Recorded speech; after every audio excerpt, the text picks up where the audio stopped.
Бүгін білешін керек болған 5 англис сөзі. How ready to learn 5 useful English words in just 1 minute? Improve. Improve. Жақшырту. I want to improve my English. Мен англис тілімді жақшыртқым келеді. Habit. Habit. Адат.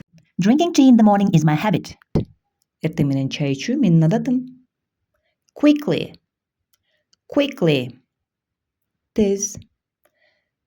She finished her homework quickly. Ал үйдің жұмасын тез бітірді. Choose. Choose. Таңдау. You need to choose one color. Сен бір түсті таңдашың керек. Kind.